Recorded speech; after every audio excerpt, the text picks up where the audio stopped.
ये बताइए कि जब से झारखंड राज्य का गठन हुआ है तब से कई मुख्यमंत्री आए और गए। आपके नज़र में अगर देखा जाए काम के मामले में तो बेहतर कौन? देखिए, अभी तक कार्य में देखा जाए तो हेमंत सरकार की ही अच्छी रही है। तो जिस तरह से बिहार में सत्ता परिवर्तन हुआ है, झारखंड की क्या स्थिति है, कैसा लग रहा है? अभी कुछ नहीं कहा जा सकता, झारखंड में कुछ भी होने की आशंका है। ये बताइए कि जिस तरह से जनता के प्रतिनिधि आप भी हैं, जनता के प्रतिनिधि MP MLA भी हैं, तो उन लोगों को हर तरह का सुविधा मिलता है और आप लोगों को भी मानदेय मिलता है, लेकिन वो समय पर नहीं मिलता है। तो केंद्र सरकार राज्य सरकार से क्या मांग करते हैं? नमस्कार, मैं हूं संजीव कुमार और आप देख रहे हैं वेब समाचार। पूरे झारखंड में पंचायत चुनाव की सरगर्मी जैसी समाप्त होती है, नगर परिषद चुनाव को लेकर निर्वाचन आयोग एक्टिव हो जाते हैं। आपको बता दें कि झारखंड में कई जिले ऐसे हैं जहां पे नगर निगम नगर परिषद का जो चुनाव है, जिनका कार्यकाल 2020 में समाप्त हो चुका है, वहीं कई जिले ऐसे हैं जहां पे नगर निगम नगर परिषद का चुनाव का कार्यकाल 2023 में समाप्त होगा। बहरहाल इसी बीच कई नगर ऐसे क्षेत्र हैं जहां पे प्रथम बार चुनाव होना है। इन सब चीज़ों को लेकर जो निर्वाचन आयोग है चुनाव को लेकर एक्टिव हो चुके हैं। उनका कहना है कि दोनों का चुनाव साथ में कराया जाए, जिनका कार्यकाल 2020 में समाप्त हुआ है, या 23 का जो है वो अलग से कराया जाए। हालांकि सरकार अभी इस पर विचार कर रही है, मंथन कर रही है कि दोनों का चुनाव साथ में कराया जाए, अलग अलग। बहरहाल संभावना और जो संकेत आ रहे हैं, नवंबर या दिसंबर में चुनाव हो सकता है। हालांकि ये सरकार की बात है। बहरहाल अभी हम आए हुए हैं बोकारो जिला में 50 नगर निगम क्षेत्र है और आपको बता दें कि ये प्रथम वार्ड पार्षद हैं। इससे पहले यहाँ पे 50 नगर परिषद क्षेत्र था। इसके बाद फिर 2015 में यहाँ पे नगर निगम क्षेत्र घोषित हो गया और अभी हम जहाँ पे आए हुए हैं वार्ड नंबर 12 में आए हुए हैं और यहाँ के जो पार्षद हैं श्रीकांत राय जी हैं। तो इनसे जानते हैं कि इनके द्वारा 5 वर्षों में क्या कुछ डेवलपमेंट यानी विकास का काम हुआ, कितने लोगों को प्रधानमंत्री आवास योजना, शौचालय, राशन कार्ड, पेंशन, सड़क, नली, गली सहित कोरोना काल में कैसे लोगों को मदद किए, ऐतिहासिक काम कौन सा हुआ, इस वार्ड की सबसे बड़ी समस्या क्या है, आगे की क्या रणनीति है, तमाम बिंदुओं पर बातचीत होगी। इसके अलावा कुछ पॉलिटिकल सवाल जवाब होगा, होल्डिंग टैक्स, बांधों को लेकर, मुख्यमंत्री की कार्यशैली को लेकर, अध्यक्ष जो माफ़ कीजिएगा नगर 50 नगर निगम के जो पौर हैं उप पौर हैं, इनके काम से कितने संतुष्ट हैं, तमाम बिंदुओं पे इनसे बातचीत होगी। पहले तो आपके वेब समाचार में बहुत बहुत स्वागत है। नमस्कार, आपका जितने भी दर्शक हैं और हमारे वार्ड के जनता हैं उनको मैं श्रीकांत राय वार्ड नंबर 12 के पार्षद, निवर्तमान पार्षद हूँ और सभी को तहे दिल से धन्यवाद देता हूँ। बताइए श्रीकांत जी कि जनता ने जब आपको प्रथम वार्ड पार्षद के रूप में आपका नाम चयनित किया, आप पे भरोसा किया और आपका नाम जो है स्वर्ण अक्षरों में लिखा गया, श्रीकांत राय वार्ड नंबर 12 के पार्षद, क्या कुछ डेवलपमेंट का काम हुआ अब तक? देखिए, पहली बार जब 2010 में नगर परिषद का चुनाव हुआ उस समय भी मैं इलेक्शन लड़ा था और मैं ही यहाँ से जनता के द्वारा पार्षद चुनकर आया और लोगों ने विश्वास किया। उस समय यहाँ पे सड़कें टूटी हुई थी, नालियों की जर्जर स्थिति थी, लाइट बहुत ही कम जगहों पे लगा हुआ था, पूरे मोहल्ले में अंधकार था और काफ़ी परेशानियों का सामना डेली लोगों को झेलना पड़ता था। वोल्टेज की समस्या रहती थी। इन सभी बिंदुओं पे मैंने नगर परिषद के समय से ही कार्य करना स्टार्ट किया। नगर परिषद के रहते हुए साफ़ सफाई को लेकर के काफ़ी मकसद करना पड़ता था, लेकिन यहाँ की जनसंख्या और आबादी को देखते हुए हम लोगों ने आवाज़ उठाया और इसको नगर निगम में तब्दील करने में हम लोग कामयाब रहे। यह नगर परिषद की सबसे बड़ी उपलब्धि रही। ये बताइए कि अब तक आपने कितने लोगों को प्रधानमंत्री आवास योजना, शौचालय, राशन कार्ड, पेंशन, सड़क, नली बनवाने का काम किया? हमारे यहाँ ऑलरेडी सभी का मकान लगभग बना हुआ था, फिर भी कम से कम 100 लोगों का मकान लगभग हमारे वार्ड में बना है। प्रधानमंत्री आवास से लोगों को गैस की सुविधा मिली है, BPL कार्ड धारकों को कार्ड बना है हम लोगों के आने के बाद, और मुफ्त का राशन जो BPL कार्डधारियों को मिल रहा है। बहुत सी ऐसी समस्या थी जिनके घर में पानी की समस्या थी, जो बहुत बड़ी योजना थी जो नगर परिषद के समय से ही चल रही थी, जिसको हम लोगों ने नगर निगम में होने के बाद चालू कराया, जिससे यहाँ की जल की समस्या दूर हुई। और सड़कें बहुत जगह टूटी हुई थी, जो सड़कें बनी, मुख्य सड़क को एक बार में यहाँ से लेकर के चेक पोस्ट से मुख्य सड़क से जोड़ा गया और इस तरह से अभी वार्ड में लगभग सभी जगह सड़कें बन चुकी हैं।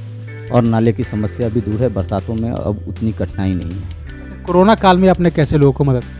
कोरोना काल में हम लोगों ने जगह जगह दवा का छिड़काव किया। नगर निगम का कार्यकाल ख़त्म हो चुका था। नगर निगम से हम लोगों को सुविधाएं नहीं मिल रही थी। उसके बावजूद भी हम लोग जितने सक्षम थे वो मिलजुल करके सभी लोगों को आर्थिक प्रयास से इस बीमारी में निपटारा किए। और जहां तक रहा कि इस वार्ड में कोरोना के बहुत ही कम मामले आए और हम लोग सफल रहें और लोगों की काफ़ी देखरेख की। अच्छा, ये बताइए कि इस वार्ड की सबसे बड़ी उपलब्धि, या यूँ कहें कि जब से देश आज़ाद हुआ, या यूँ कहें जब से बिहार से झारखंड अलग हुआ, जो डेवलपमेंट चाहिए था, विकास चाहिए था, जो आपके कार्यकाल में हुआ, और ये कह सकते हैं कि this is my best work in my life, जब तक मेरा जीवन होगा इस काम को लोग याद करें, कोई ऐसा काम?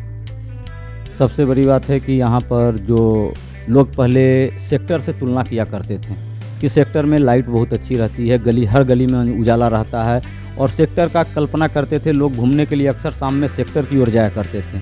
अब लोग चास में आने को विवश है। ये हम लोग की सबसे बड़ी उपलब्धि है कि चास नगर निगम को अब लोग रोशनी के मामले में जानते हैं। अंधेरा होने के बाद भी बिल्कुल उजाला रहता है, और लाइट बिजली पे हम लोगों ने बहुत काम किया और सड़कें एकदम चकाचौंध रहती है। तो ये कह सकते हैं कि ऐतिहासिक काम में आपका यहाँ का जो है सड़कें और लाइट सबसे महत्वपूर्ण है, जो आपने डेवलपमेंट करने का काम किया। इस वार्ड की सबसे बड़ी समस्या क्या है? इस वार्ड की सबसे बड़ी समस्या है कि सरकारी ज़मीन का अभाव है। यहाँ पे सरकारी ज़मीन मिलना मुश्किल है, जिसके कारण ना तो सामुदायिक भवन बन पाया। मैंने एक सामुदायिक शौचालय बनवाया है यहाँ पर, लेकिन सामुदायिक भवन के लिए मुझे जगह नहीं मिल पाया, जिसके कारण ये नहीं हो पाया। नहीं तो काफ़ी गरीबों लोगों का बेटी की शादी में मदद होती और मुझे भी खुशी मिलती। ये मेरा प्रयास रहा। जी बताइए कि अगर जनता का प्यार स्नेह अगर बरकरार रहता है तो आगे का क्या रणनीति है, क्या कुछ सोचे हैं इस वार्ड के डेवलपमेंट के लिए? जहाँ तक इस वार्ड में बाकी समस्याओं का भी समाधान किया जाएगा। यहाँ पे मूल समस्या है कि अभी जब से नगर निकाय का कार्यकाल ख़त्म हुआ, अधिकारी किसी कार्य को देखने को इच्छुक नहीं है। सफाई के मामले में पूरा चास नगर निगम बदबूदार हो गया है। लोगों की अपेक्षाएं नगर निगम से बहुत ज़्यादा बढ़ी थी और हम लोग पूरे झारखंड में नंबर 1 आने का कार्य किए थे, और आज बदतर स्थिति है। सरकार सिर्फ खर्च कर रही है, लेबर मजदूर सब वही आ रहे हैं, लेकिन कोई किसी वार्ड में कोई कार्य नहीं हो रहा है। स्थिति हम लोगों जहां से लेकर बढ़े थे, सफाई के मामले में शून्य की ओर बढ़ गए हैं। ये बताइए कि अगर जनता का प्यार स्नेह, अगर जिस तरह से नगर परिषद के रूप में आप रहे, वार्ड पार्षद रहे, फिर नगर निगम का गठन हुआ, उस समय भी आप वार्ड पार्षद के रूप में आप चयनित हुए, तो क्या इस बार अगर जनता का प्यार स्नेह अगर तीसरी बार मौका मिलता है तो क्या आप उप महापौर के लिए फाइट करेंगे? देखिए, अभी तो ऐसा विचार नहीं है और आने वाला समय ही बताएगा कि क्या किया जा सकता है। लेकिन लोगों का जिस तरह से मेरे ऊपर विश्वास है, मैं आगे बढ़ चढ़ के काम करूंगा। मुझे अपने वार्ड तक ही बहुत ज़्यादा अच्छा करने का, लोगों का दिन रात सेवा करने का, किसी का सुख दुख हो, मैं पार्षद के ही नाते नहीं, सुख दुख में आना जाना और किसी का भी कोई भी समस्या हो, हॉस्पिटल से लेकर कुछ भी, मैं हमेशा तत्पर रहता हूँ। मैं यहीं पे रहता हूँ, मैं 24 घंटे अपने वार्ड की सेवा में लगा हुआ रहता हूँ। इसके अलावा मुझे और कोई चीज़ नहीं। अगर मौका मिला तो निश्चित तौर से फाइट कर सकते? अगर मौका मिला तो वो देखा जाएगा भविष्य में। अगर पार्षदों का समय? जी। अच्छी बताइए कि जिस तरह से होल्डिंग टैक्स बढ़ा हुआ है, क्या कहते हैं, क्या सरकार से क्या मांग है आपका? देखिए, इस तरह से होल्डिंग टैक्स नहीं बढ़ना चाहिए। यहाँ पे बहुत से लोग गरीब तबके के लोग हैं, बहुत परेशानियाँ झेलने पड़ रही हैं, और लगभग नगर परिषद जिस समय नगर निगम था उससे अभी डबल चार्ज हो गया है, और अधिकारियों का कहना है कि डायरेक्ट राज्य सरकार से आदेश आया है, उसके अनुसार बढ़ा है और जबरन वसूला जा रहा है। ये बिल्कुल गलत है। इस तरह से होल्डिंग टैक्स नहीं बढ़ना चाहिए। इस पर सरकार को पुनः विचार करना चाहिए। ये बताइए कि जिस तरह से जनता के प्रतिनिधि आप भी हैं, जनता के प्रतिनिधि MP MLA भी हैं, तो उन लोगों को हर तरह का सुविधा मिलता है, और आप लोगों को भी मानदेय मिलता है, लेकिन वो समय पर नहीं मिलता है। तो केंद्र सरकार, राज्य सरकार से क्या मांग करते हैं? क्या जिस तरह से MP MLA को हर तरह का सुविधा मिलता है, क्या आप लोगों को नहीं मिलना चाहिए? देखिए, इसमें राज्य सरकार हो, केंद्र सरकार हो, जो भी हो, सांसद विधायक हैं, उन लोग को पेंशन भी दिया जाता है। हम लोग को तो मानदेय ही दिया जाता है, उन लोग को पेंशन भी दिया जाता है। ये लोग एक बार जनता के द्वारा चुने जाने के बाद ये लोग अपना मानदेय अपने बढ़ा लेते हैं, अपना पेंशन अपने लागू करवा लेते हैं, और जो कि आजीवन ये लोग पेंशन लेते हैं। ये लोग दूसरे को, अभी सैनिक लोग का भी पेंशन हटाया जा रहा है, जगह जगह ये किया जा रहा है, लेकिन पार्षदों का कोई पेंशन नहीं है, कुछ नहीं है। और ना ही ये एक सम्मान है कि हाँ ये जनता के द्वारा चुने गए थे, इनको याद रखा जाए, इसके लिए भी कोई मतलब एक पुरस्कारित राशि भी नहीं है कि हाँ इस तरह से इनको हर महीने दिया जाए। ये बहुत ही दयनीय स्थिति है। ऐसा सौतेला व्यवहार दुर्भाग्यपूर्ण है, ऐसा नहीं होना चाहिए। सांसद विधायक को भी सोचना चाहिए कि वो भी जनप्रतिनिधि हैं, वो भी जनता से चुने गए हैं, और पार्षद लोग भी जनता से चुने गए थे। कार्यपालिका और न्यायपालिका इस सब को मिला करके देखना चाहिए कि कम से कम पार्षदों का भी ध्यान रखा जाए। अच्छा ये बताइए कि जब से झारखंड राज्य का गठन हुआ है तब से कई मुख्यमंत्री आए और गए, आपके नज़र में अगर देखा जाए काम के मामले में तो बेहतर कौन? देखिए अभी तक कार्य में देखा जाए तो हेमंत सरकार की ही अच्छी रही है, और इससे पहले रघुवर दास भी जहाँ तक विकास की ओर ले गए थे। बहुत सी ऐसा है कि सरकार में कमियां भी रही हैं, बहुत से ऐसे कार्य हैं, सरकार सभी अपने अपने कार्य करते हैं और कुछ ना कुछ विकास की ओर ले ही जाते हैं। कुछ लोगों की अपनी मानसिकता है, अपनी राजनीति चलाने की क्षमता है, उसके अनुसार हर क्षेत्र में हर कोई बराबर नहीं है, लेकिन झारखंड पहले की अपेक्षा बदला है। अंतिम सवाल आपसे है, जिस तरह से बिहार में सत्ता परिवर्तन हुआ है, झारखंड की क्या स्थिति है, कैसा लग रहा है? अभी कुछ नहीं कहा जा सकता। झारखंड में कुछ भी होने की आशंका है। जिस तरह से न्यूज आ रहे हैं कि विधायक सांसद इस तरह से इधर उधर गोलमटोल चल रहा है, लेकिन राजनीतिक में कुछ भी कहना संभव नहीं है। कभी भी परिवर्तन हो सकती है, कभी भी कोई भी आशंकाएं पैदा हो सकती है।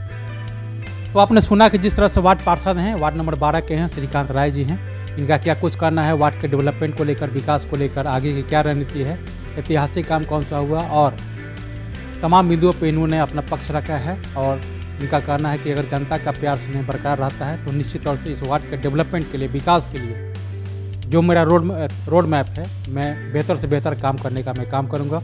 और 24 घंटे मैं जनता के सेवा में समर्पित रहता हूँ, चाहे वो जनता हमारे पास कभी भी आ जाए, किसी भी समस्या को लेकर, निश्चित तौर से मैं उस समस्या का समाधान करने का कोशिश करता हूँ। तो अब चलते हैं दूसरे पार्षद के पास, उनसे जानते हैं कि उनके द्वारा क्या कुछ डेवलपमेंट एंड विकास का काम किया गया है, आगे की क्या रणनीति है, तमाम बिंदुओं पे उनसे भी बातचीत होगी। अगर आप हमारे वेब समाचार इस मंच पे मेरी आवाज़ उठाई, और अब मैं अपनी जनता को भी बहुत बहुत धन्यवाद देता हूँ कि जिन्होंने मुझ पर विश्वास रखा है, और आगे भी कार्य करने का विश्वास रखेगी जनता। ये मेरा पूरा कार्य है। धन्यवाद। तो अगर आपने हमारे चैनल को अब तक सब्सक्राइब नहीं किया है तो सब्सक्राइब कर ले, बेल आइकन भी दबाएं ताकि हर छोटी बड़ी खबरों से रूबरू हो सके। बहुत बहुत शुक्रिया।